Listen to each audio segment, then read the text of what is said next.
My name is Elena Lioubimtseva. I'm a professor of geography and sustainable planning at Grand Valley State University. And I'm also one of the founders of GVSU Climate Change Education Solutions Network. So we have this very short session concluding the conference where all of you can be speakers. And the purpose of this short session is to share what's going on. So it really builds directly on the panel and on the power of the panel that we have just heard. And we are going to hear from 5 speakers from different parts of the state who would share opportunities to engage. But I also hope that all of you would participate and share other opportunities to engage with your projects and your networks. But first, I would like to welcome Susan Whedon from North Michigan Environmental Council on the stage, who will recognize Ann Rogers for her remarkable work on the climate movement.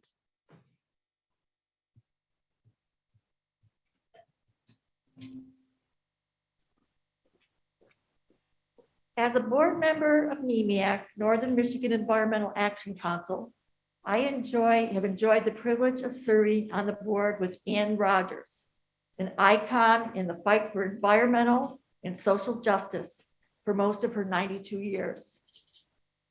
Ann joined NEMIAC in 1991 after a rewarding career as a teacher. She's also been a lifetime learner, inspired, sharing, and living the wisdom of Indigenous people. It is described in one of her favorite books, Braiding Sweetgrass by Robin Wall Kimmerer. Give thanks for what you have been given. Give a gift in reciprocity for what you have taken. Sustain the ones who sustain you, and the earth will last forever. For Ann and many of us who live in Northern Michigan, we are reminded every day that our fragile environment is always worth fighting for. The task can often seem overwhelming, but when I asked Ann what she would like to share with this gathering, she chose one word: hope. And she shared with me a book she's reading. Let me end with this excerpt. The name of the book Ann wanted me to share with you is Still Hopeful: Lessons from a Lifetime of Activism. Here is a quote by the author, Maud Barlow. I'm hopeful because of how I see people responding. I draw hope from an inspired and bold movement of young people who are expecting more from their leaders. I draw hope from the growing climate justice movement. I draw hope from the growing number of people who recognize and are fighting for the right to water. I am hopeful because we are making progress in our fight to create a fair and healthy food system. And I draw hope from the rising movement of racial, social, economic, and environmental justice that is powering all of these things. As I look around the room at many of you bright faces, I share the feeling of hope and a belief in the solutions to come. Thank you.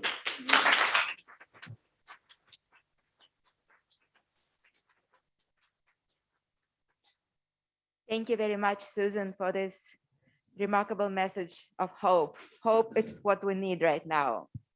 I would like now to call Kathy Albrow of Michigan Rural Advocates, who would share opportunities to engage with her organization and many projects that she's leading.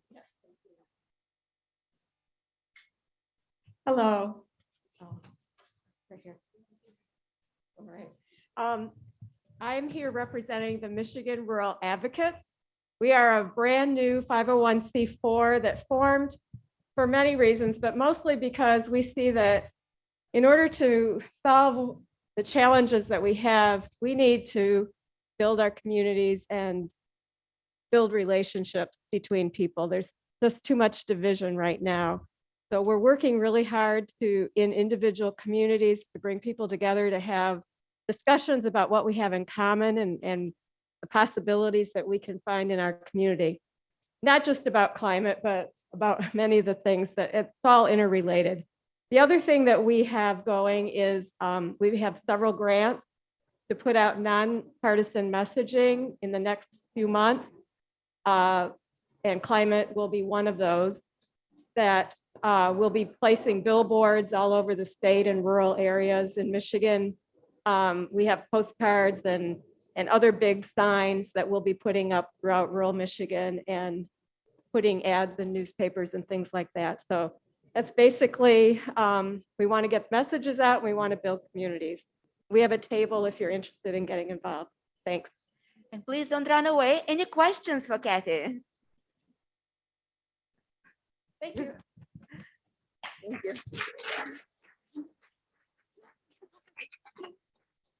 Next, I would like to invite Tina Catron of EDF Action.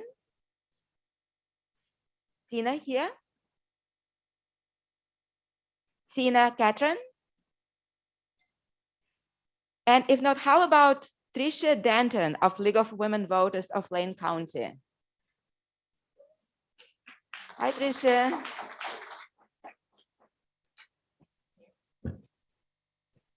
So for those of you who aren't familiar with the League of Women Voters, for more than 100 years, we've been working to ensure that all people have the right to vote, the desire, the information, and access to exercise our right to vote. Everything that we've discussed today, the foundation of what needs to change is based on people's abilities to engage. In addition to that, for people that are familiar with the league, they may not be familiar that we have a multitude of positions on which we advocate very strongly, including climate, clean energy. We have in Leelanau County a very active energy and natural resources task force or committee that works to provide local forums, advocate for smart septic policy, and anti-line 5 and tunnel kinds of things. So if you don't know about the league and you want to learn more, come see me at the table during the mingle time. I also have petitions. If you have not yet signed the Promote the Vote 2022 petition to put in our Constitution protections for access to voting rights. Thank you. Thank you very much. Again, if there are any immediate questions, otherwise there will be also opportunities for engaging after the session. Our next speaker is Victoria Stewart of Michigan League of Conservation Voters.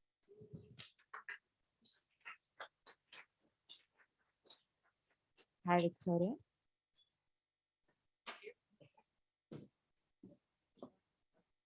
Hi there. So much of what we've talked about today has been centered on the racial disparities that we see because of the climate injustice. And I'd just like to take a moment to acknowledge everyone in this room. Had several people and many staff and volunteers, organizations that are represented here today, that made over 10,000 calls into the community on behalf of Patrick Goya. And about an hour ago, that decision came in from the Kent County prosecutor, and it was a small victory, I think, today for racial justice that resulted from a tragedy. My name is Victoria Stewart. My pronouns are she, her, and I am the Director of Advocacy and Outreach at the Michigan League of Conservation Voters.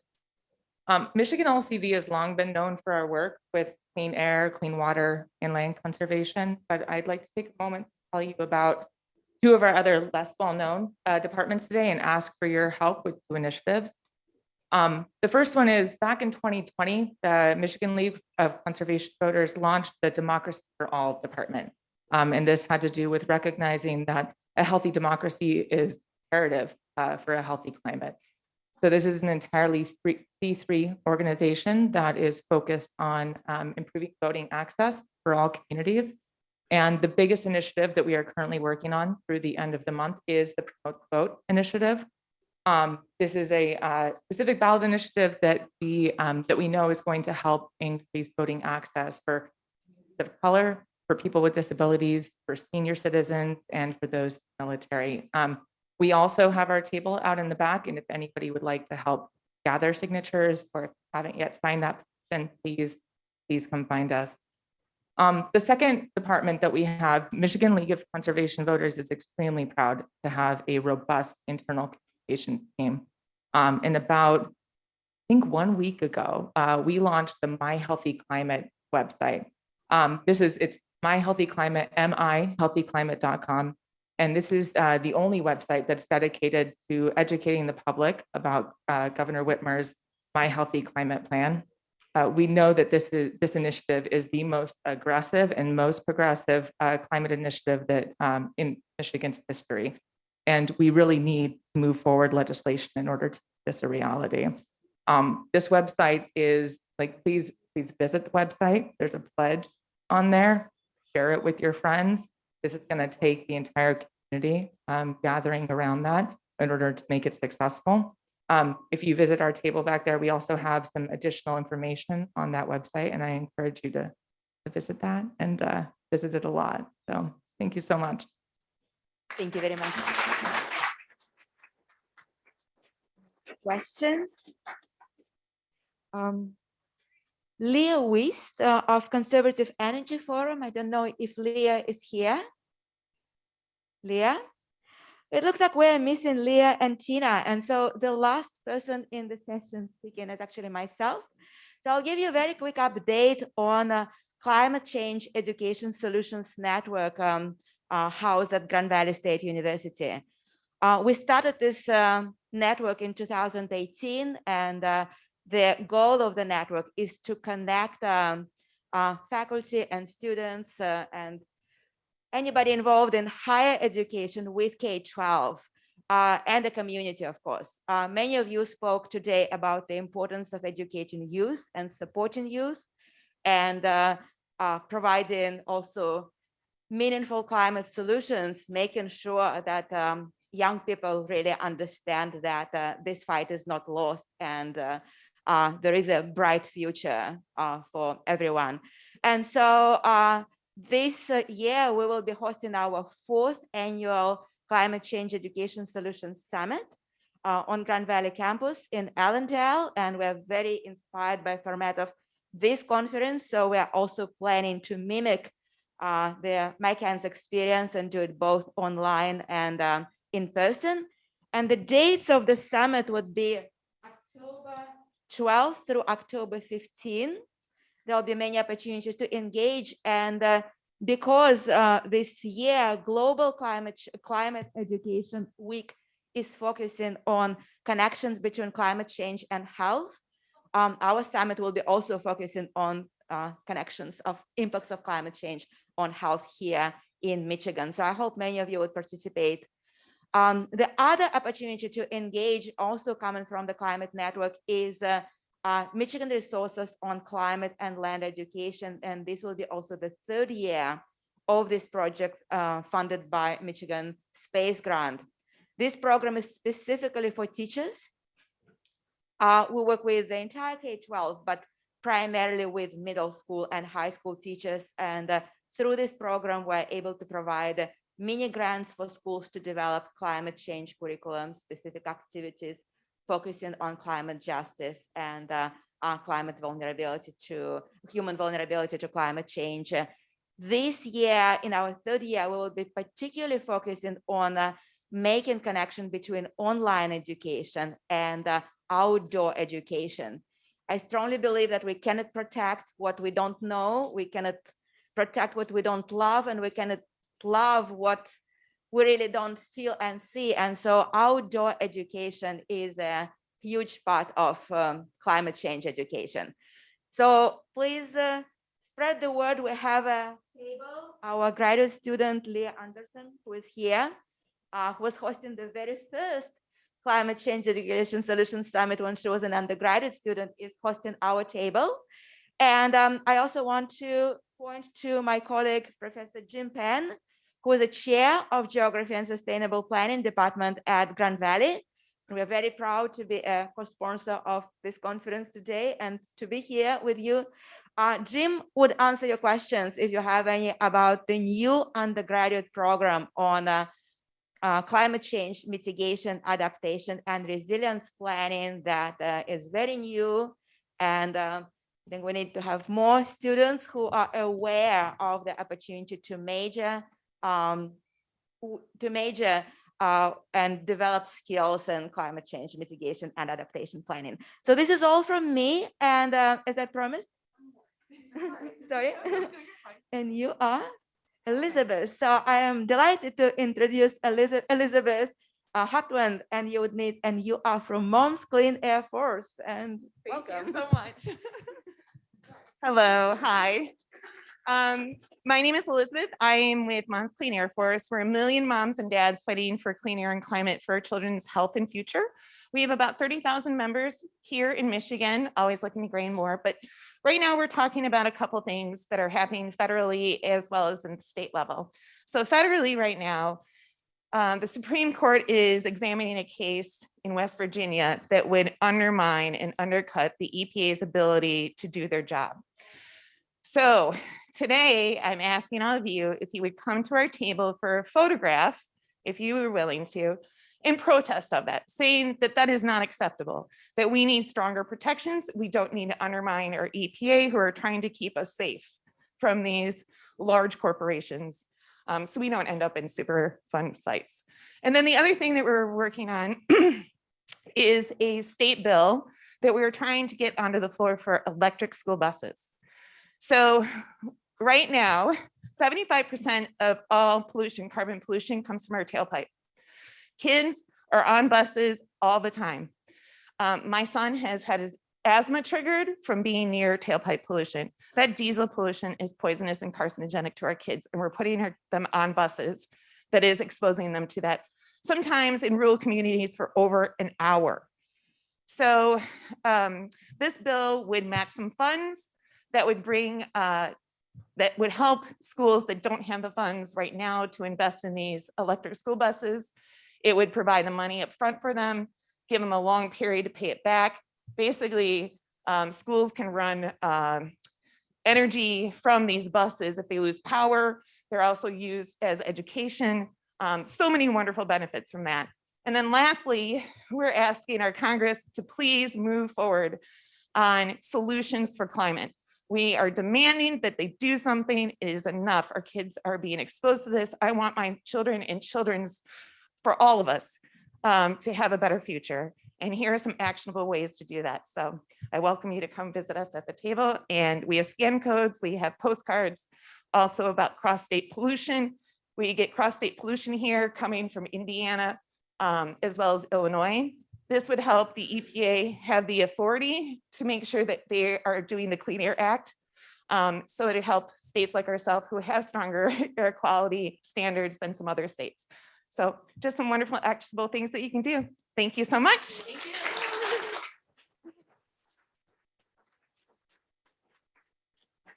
Thank you very much. And we have about 10 minutes for announcements from the audience. So if you want to share anything that is going on with the organization, just wave and I'll bring the mic.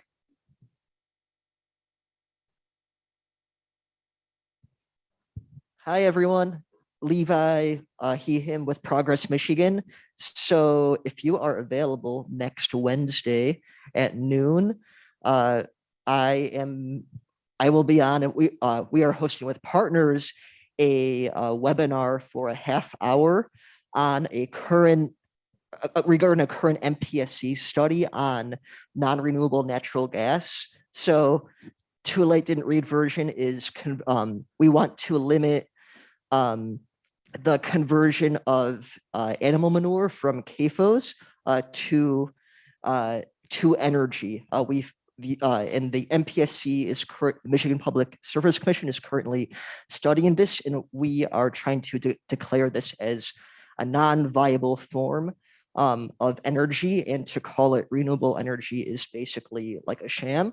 So Again, this Wednesday at noon, we are holding a half-hour presentation. So if you're free, feel free to talk to me and I can share you the link. And if you're not free, then we can come to your organization and give a presentation to you all, and there are other ways to get plugged in. So yeah.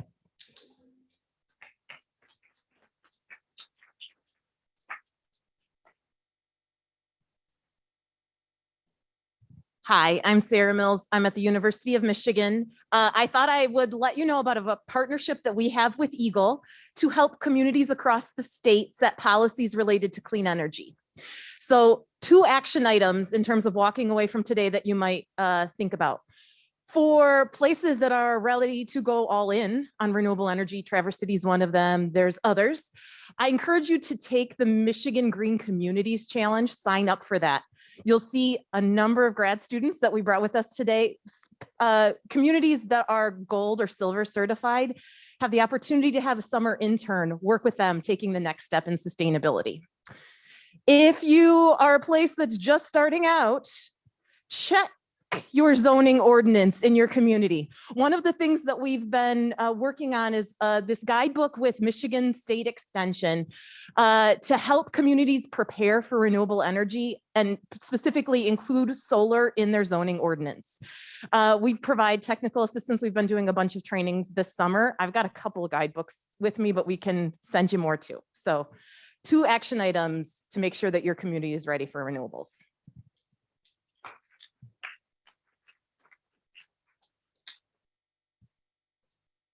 Hi there. I'll come up here so everybody doesn't have to crick their neck. My name is Tina. I guess I missed my call up on stage the first time, but my name is Tina. I'm the Michigan organizer for EDF Action. We're the advocacy partner of the Environmental Defense Fund. We are one of the largest environmental groups in the world, and I'm lucky enough to be the Michigan organizer. And I'm so happy to be here with all of you today. This has been a wonderful summit. So give yourselves a round of applause because this is great, including our organizers for the event.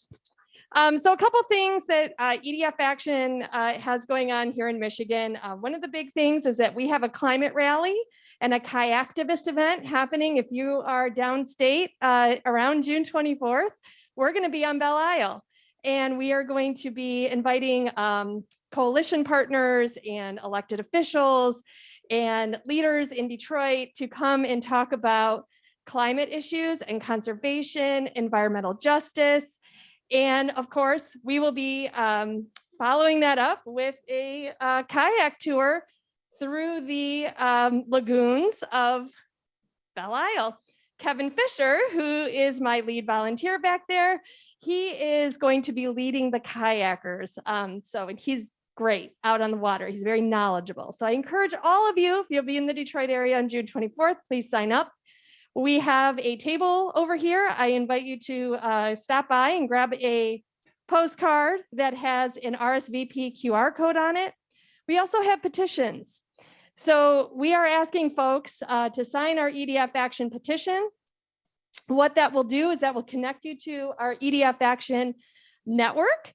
It will also tell our elected officials from the Biden administration to Congress and Senate that they need to take bold action on climate. And it needs to happen now. Climate cannot wait. That's our message for 2022. So thank you all so much for giving me a moment. And Jesse, I'm coming over to see you because I need you to come kayaking with us. Thank you all so much. Thank you. Thank you. I think I may have missed our announcement as well. My name is Patrick O'Boyle. I'm with Michigan Saves. We provide energy or financing for energy efficiency and renewable energy improvements throughout the state of Michigan. That can allow for anything that we were talking about today, the electrification of a house, heat pumps, geothermal, solar for sure, but it's also standard heating and cooling equipment, as well as air sealing and insulation measures. So please, we have a booth back here as well. If you'd like to learn more, stop by. We have some brochures and some contact info. And thanks for everybody for coming. Thank you very much. Thank you for sharing.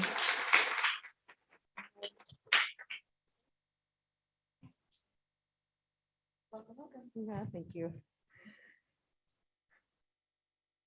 I'm Janet Zahn. I'm with the Grand Rapids Climate Coalition. We're a grassroots group of more than 70 different member groups. We've been working for the past year and a half to get the city of Grand Rapids moving with climate goals. And we have helped push for a municipal goal and are working to ensure that we have a community-wide carbon neutral goal. We have a lot of climate justice goals as well. So everything that's been happening here today has been super inspiring. And I guess what I would say is because we're a Grand Rapids group, if you're part of Grand Rapids community and we don't know you yet, please, we would like to know you. But encouraging communities to get out there and talk to your local officials. As someone said earlier, it doesn't take very many people showing up to talk to commissioners before you start to move the needle. So that's, I guess, what I would say. And again, super inspired by all the work that's going on, and let's keep doing this. Thank you, Janet. Thank you for your leadership.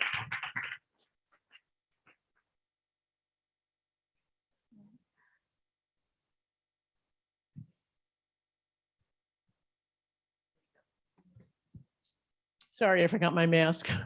My name is Anel Casper. I'm here representing the Michigan Clinicians for Climate Action. It's a fairly new group, advocacy group for healthcare providers to join our group. We're really focusing on the effects of climate change, air, water, et cetera, on human health. So we have several bills that we are sponsoring. You can find them on our website. I don't have them with me at the moment. I forgot all my papers at work at home. So that's pretty much who we are. We are inviting anyone who is a healthcare provider in any way, shape, or form to join our cause. And I do have a table over there with candy, and I don't have much else to share with you right now because we're very, very new. But I just wanted to throw that out and introduce our organization. We're kind of a sister organization from our local Citizens Climate Lobby here in Traverse City. So it's micca.org. That's all I have. Thank you. Thank you, Anel. Great. We have time for perhaps 2 more announcements. We're running out of time. We have 1 minute left. So if you have anything to share, please go ahead. Otherwise, yes.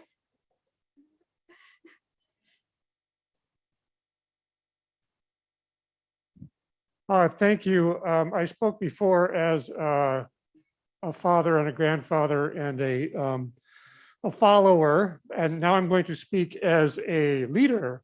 So I'm Stephen Hole, and I'm an advocate with Citizens Climate Lobby here in the Grand Traverse area.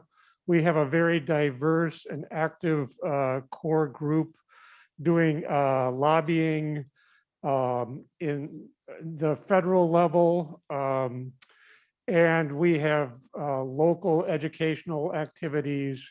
We're always looking for more new members, and if you have as little as 15 minutes a month, we can hook you up with our calling campaign where you would get a text or email saying it's time to call again and here's what you need to say, which is an easy way to plug in.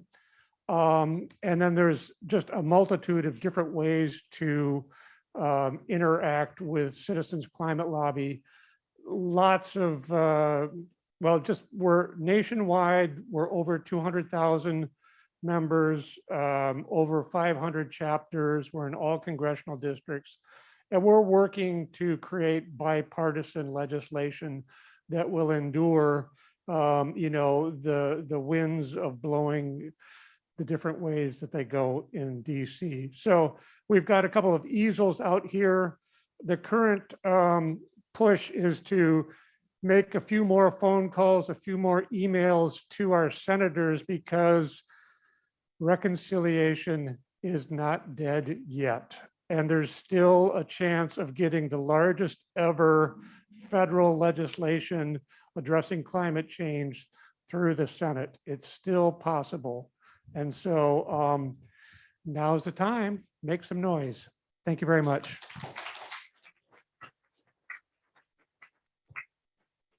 Well, thank you, everyone. Thank you for sharing all these amazing opportunities to engage. And also thank you for being here